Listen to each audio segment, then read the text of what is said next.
My brothers and sisters, this is ODJ, Otis Drip Jones, Mr. Do It Man himself. Doing my research, I come across this video of Mike Ditka telling us exactly how he feels about athletes kneeling during the national anthem. He says this.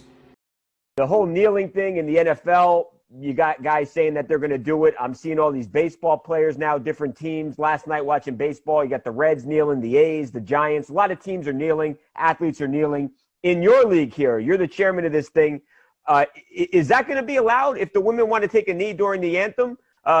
What's the policy on that for you guys? Well, if it was up to me, I'd say no.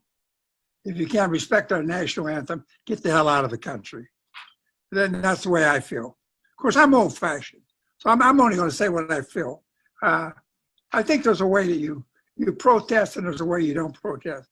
You don't protest against the flag. You don't protest against this country who's given you the opportunity to make a living playing a sport that you never thought would happen. So I don't want to hear all the crap.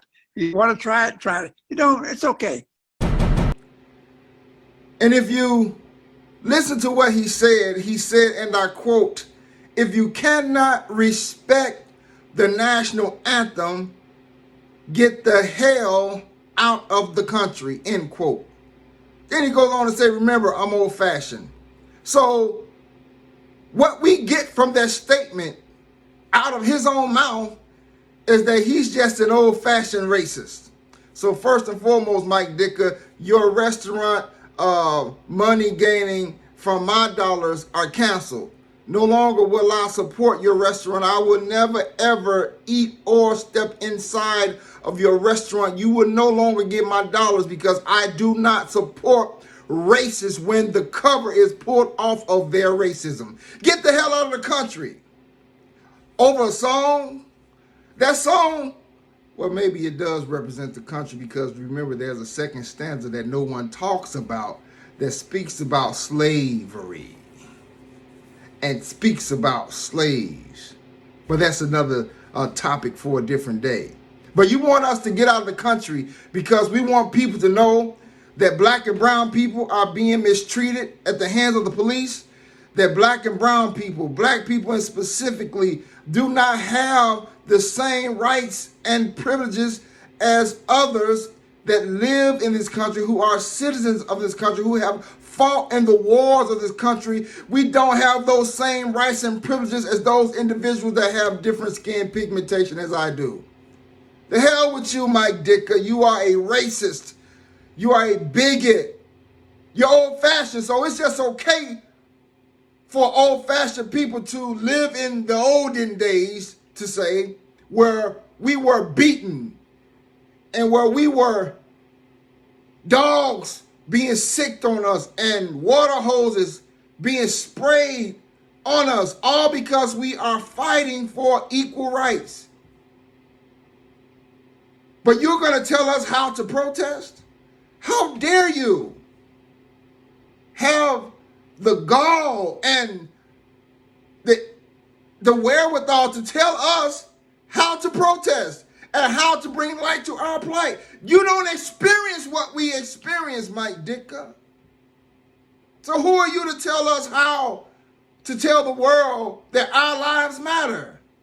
You don't get that privilege. You don't have that right to tell us how to bring light to our suffering. You don't get to tell us how to bring light to the mistreatment of us. But this is the mindset of those racist individuals who feel that we have to do exactly what they say do. He goes on to say that we've given you an opportunity to make a living playing football. What do you mean you've given me the opportunity? I didn't earn that right? Shame on you, and shame on the individuals that have such a hard heart and who have the inability to empathize with people that you have castigated and demoralized and demonized for hundreds and hundreds of years. And we're still fighting the same fight even in 2020. The same fight that John Lewis and Dr. King were fighting in the 60s. Here it is over 50 years later, and we're still fighting the same fight.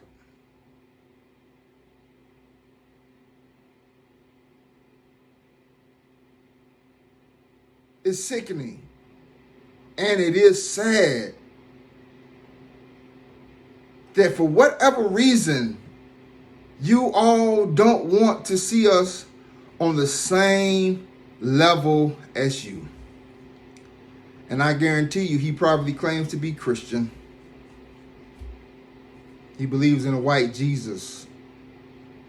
And he believes that we are second-class citizens, that we are beneath he and his ethnic background. And this is what we're fighting for. This is why we say Black Lives Matter. This is why we are pushing for equality. But we're not going to stop, regardless of who say what or how they say it, what roadblocks and obstacles we have to overcome. We're not going to stop. We're going to keep pushing because Black Lives Matter, people. This is ODJ, Otis Drip Jones, must do it man himself.